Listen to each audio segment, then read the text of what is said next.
Welcome back, grade 6. How are you all? I hope you are doing well.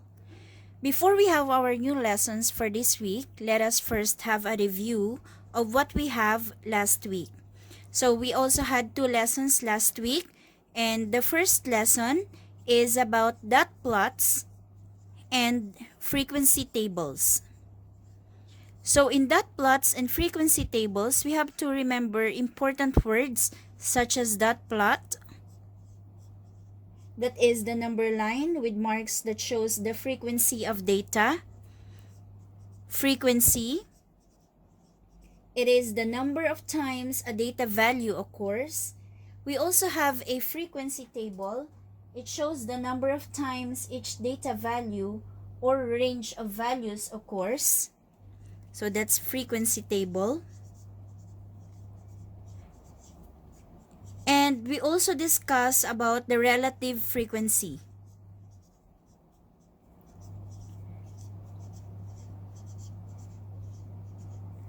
The relative frequency table.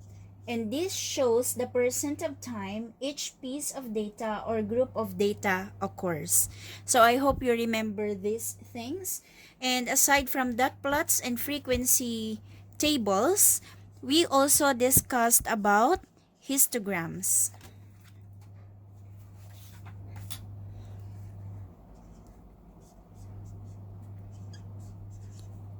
And what is a histogram? A histogram is a bar graph that shows the frequency of data in intervals. And unlike a bar graph, there are no gaps between the bars in a histogram. So, just like what I told you last week, before we proceed to our new lessons, I will give you first a brain teaser. So I have here a brain teaser. Okay. So we have here 3 rectangles and that is equal to 8. You can copy this. And then we have 1 rectangle. So for the first one, you have to multiply the 3 rectangles and that should be equal to 8. For the second line, we have a rectangle times 3 triangles.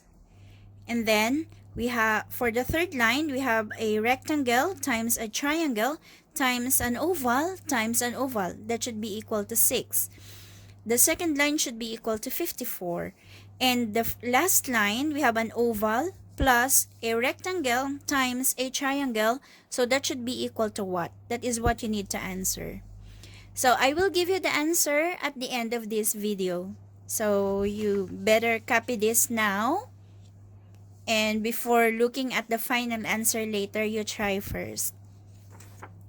Now let us have the first lesson that we have for this week.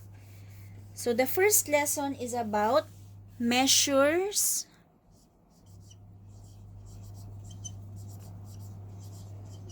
of center. You may refer to your module or to your book if you have a copy.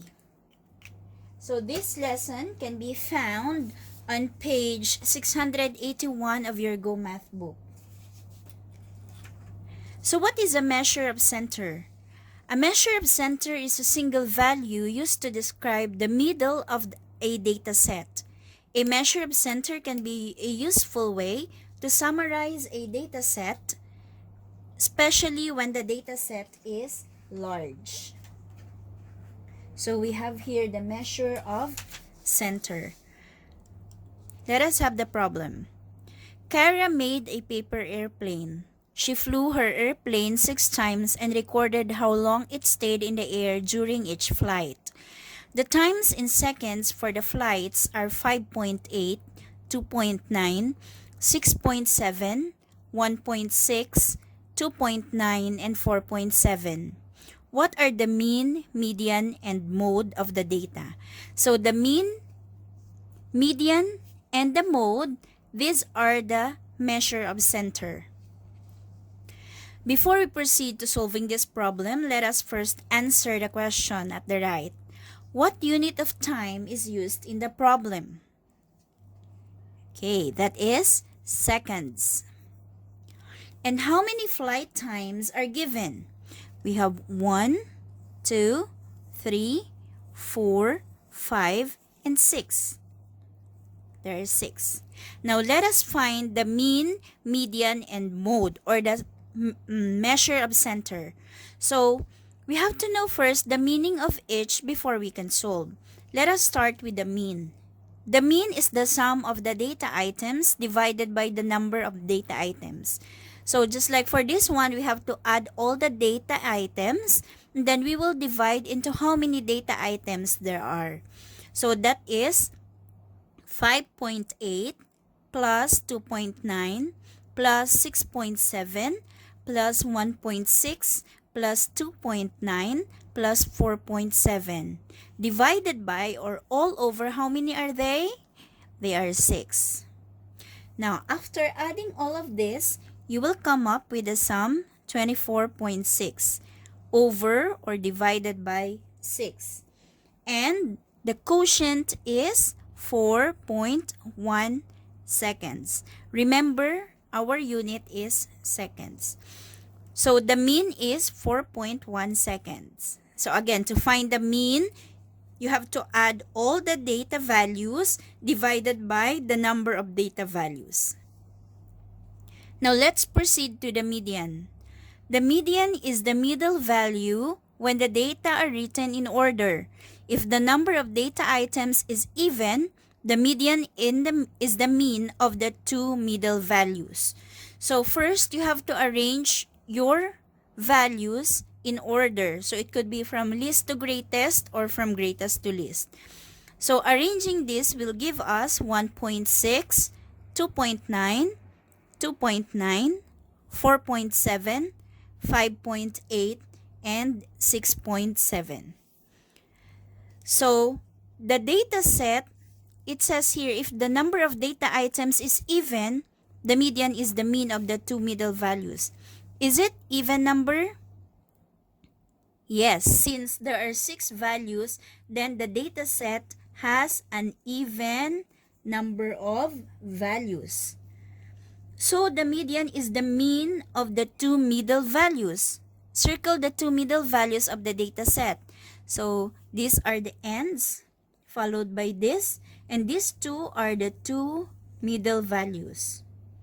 So if the data items is even, the median is the mean of the two middle values. So you will go back. How do you find the mean? You will add them and then divide them by 2 because there are two values. So we have 2.9 plus 4.7 all over 2. And 2.9 plus 4.7 will give us 7.6 all over 2. That is 3.8 seconds. Next, the mode is the data value or values that occur most often. So which of these occur most often? That means that happens most in the given set of values. So that is 2.9. So 2.9 occurs twice and all the other values occur once only. So the mode of our data set is 2.9. Okay, before we have another example, let us first go back on how we can find the mean, median, and mode. Again, the mean is the sum of the data items divided by the number of data items. So you have to add all these data items divided by the number of these data items, that is 6. And then you will have the mean. The median, you have to arrange them in order from least to greatest or greatest to least, and then you have to find the middle. If it happens that there are two middle values, then you have to add them and then divide them by 2, and that will be the median. And then the mode, just look for the value that happens most often. So in this case, 2.9 happens twice while the other values happen once only. So the mode is 2.9. I hope that is clear. Now let us have another example. Mrs. O'Donnell's class has a fundraiser for a field trip to a wildlife preservation. 5 of the donations are $15, $25, $28, and $27. Find the mean, median, and mode of the donations. So, to find the mean, we have to add all the values and then divide it by the number of values given.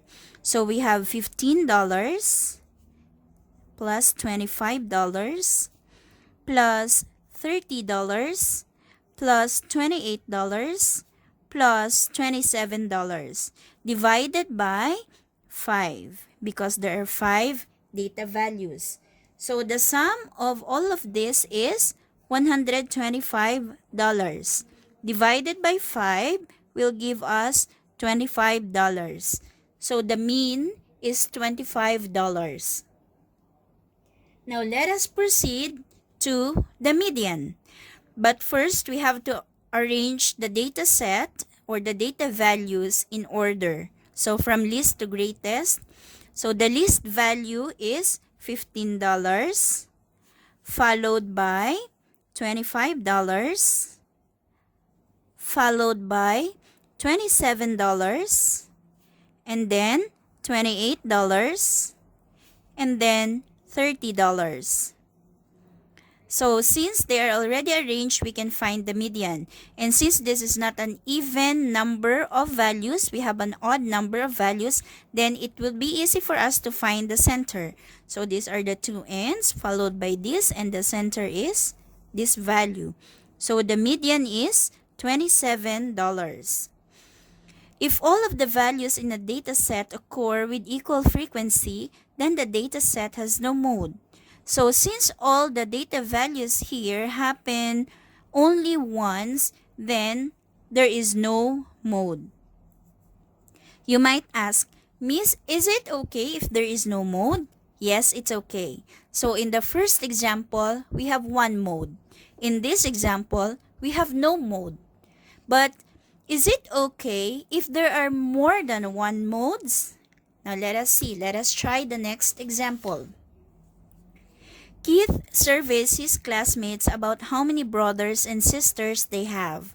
6 of the responses were 1, 3, 1, 2, 2, and 0. Find the mean, median, and mode of the data. So let us add all the data values.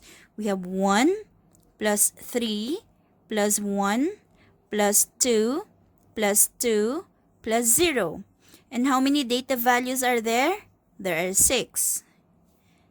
So 1 plus 3 is 4 plus 1, 5 plus 2, 7 plus 2, that's 9 over 6. And 9 divided by 6 is 1.5. So the mean is 1.5. Now, order the data from least to greatest to find the median. So the least is 0, and then 1. There are 2 ones, and then there are 2 twos, and then the greatest number is 3. So we have 0, 1, 1, 2, 2, and 3. Now, since this is 6, it's an even number, then we have to find the middle, the 2 middle, add them, and divide them by 2. So we have 1 plus 2, that's divided by 2, that will give us 3 divided by 2, or 1.5. So the median is 1.5. The data values blank and blank appear twice. So which data values appear twice? 1 and 2 appear twice in the set. So if 2 or more values appear in the data set the most number of times, then the data set has 2 or more modes. So that means the modes are 1 and 2. Okay, now go back to our mean, median, and mode. What have you noticed? If you have noticed, our mean, median, and mode are almost the same in value. Why? Because they are at the center. So there comes a time that they are all really the same, exactly the same. or they are really near each other. And that is okay because they are called the measures of center. So I hope measures of center is clear to you before we proceed to the second lesson. Okay, before we proceed to the second lesson, I will show you again our brain teaser. So there you go.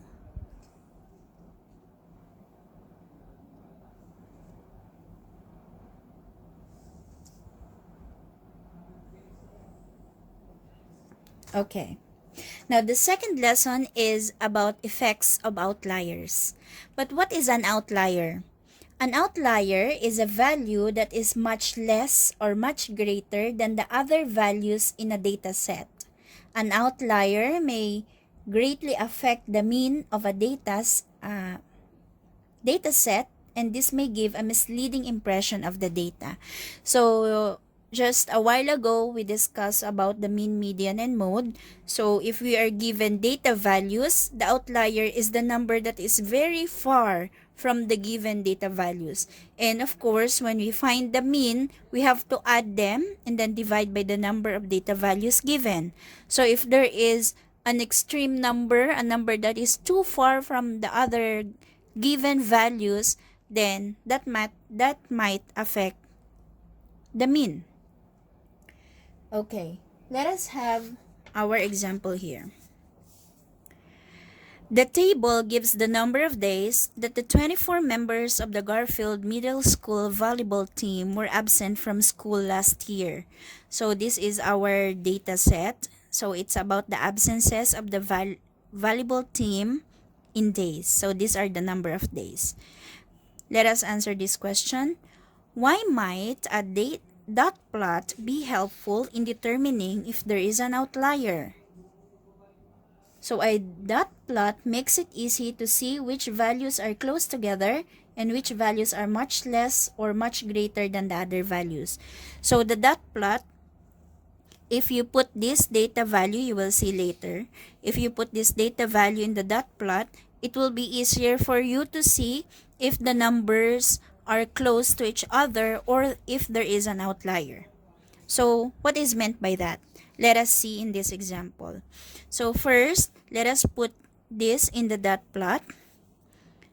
Let us start with what is our list number here? It's 3. Let us count the 3's. We have 1, 2. There are 2 3's. Okay, how about 4? We have 1, 2, 3, 4, 5. Okay, there are 5. You can follow me, get your book if you have, and answer also. It's already written in your module. Next, 5. Let us count the 5's. 1, 2, 3, 4, 5, 6. There are 6 5's. 6. How about 6? 1, 2, 3, 4, 5. 1, 2, 3, 4, 5. How about 7? 1, 2, 3. 1, 2, 3. Wait, we have 5 here. Did we count this? Let us count the 5 again. I'm sorry. 1, 2, 3, 4, 5, 6. There's 6. How about 8? There's 1 8. And we have 16. We have 1 16. So as you can see, from this dot plot, we know that these numbers are close to each other. And there is a number that is a little bit far from them, and that is 16. Let's proceed to step 2. Find any values that are much greater or much less than the other values. Most of the data values are between 3 and 8. Most of them are between 3 and 8. But there is one value that is much greater, and that is 16. So the value 16 is much greater than the rest. So 16 is an outlier. So I hope that is clear to you. So the number that is much greater than all the other values is the outlier. Let us have another example. So the high temperatures for the week in Foxdale in degrees Fahrenheit were 43, 43, 42, 26, 43, and 45. The mean of the data is 41 degrees Fahrenheit and the median is 43 degrees Fahrenheit. Identify the outlier and describe how the mean and median are affected by it. First, we have to draw a dot plot. So, our data, let's have 43. Let's start from this. We have 43, 1, 2, 3. So 43, there are 3. 1, 2, 3. We have 45, 1, 2. 1, 2. And we have 43, 45, and we have 42. We have 142. And we have 26, 126. So, looking at this dot plot, can you identify the outlier? So, these three data values are close to each other, and there is one that is far from them, and that is 26. So, the outlier is 26 degrees Fahrenheit. It's easy to identify the outlier, right? Okay, now find the mean and median of the temperatures without the outlier. So, the mean and median with the outlier are given already in the problem. What if there is no outlier? So that means we will just be using all those numbers from this part. So we have 43 plus 43. How many 43s are there? There are 3. Plus 43 plus 42 plus 45 plus 45. And how many data values are there now? There are 6 data values. And the sum of all of this is 261 over 6 or divided by 6. And that will give us 43.5 degrees Fahrenheit. So, it is 43.5 degrees Fahrenheit. That's the mean. Now, how about the median? First, we have to arrange them from least to greatest. So, we have 42. 42 happens once only. Then, we can clearly see in this dot plot. Then, we have 43, 3 times. 43 and 43.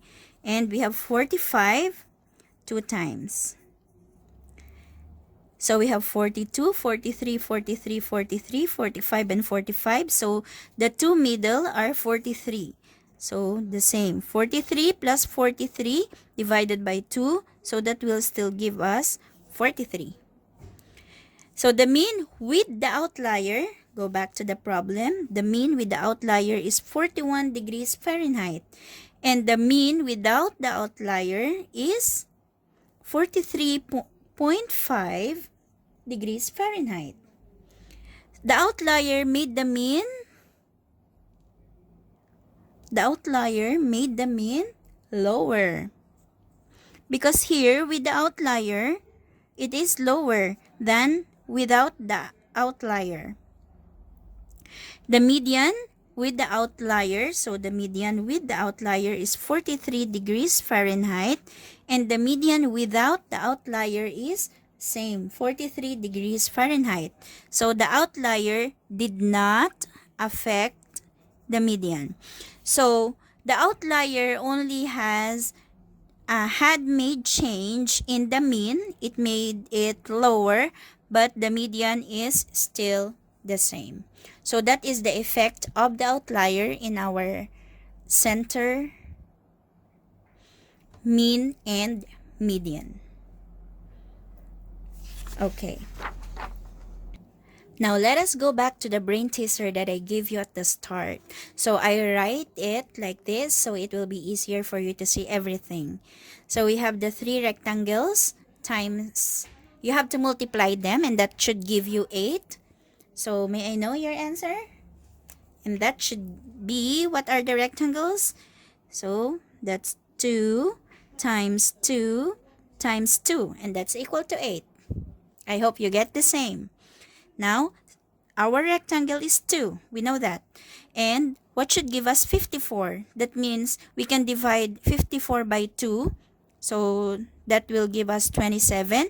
And then divide that by this. What number when you multiply by itself 3 times will give you 27? Right, that's 3. So 3. Let us see. 2 times 3 is 6 times 3, that's 18, times 3 is 54. Next, our rectangle is 2, our triangle is 3, and what are these two? They should be the same. The answer should be 6. So 2 times 3, that's 6. So that is already the answer, so that means this is 1. 2 times 3 is 6, times 1 is 6, times 1 is 6. So we already have the value for each shape. We have circle that is 1 or oval, that is 1. Rectangle that is 2. And triangle that is 3. Now, following the order of operations, what should we do first? Multiply first. So that's 2 times 3, that is 6. And then add 1, that will give you 7. I hope you get the same answer. So that will be our lesson for this week. I hope you understand the lesson and everything is clear to you. And before I go, I will leave you with another puzzle. It's a rebus puzzle that I made for you. And I hope you can answer and you can send the answer to me. I will do it like this so you can see. Just rotate your phone. So this is the puzzle that I will leave you for now. That's all, grade 6, and I hope you understand everything well. Bye.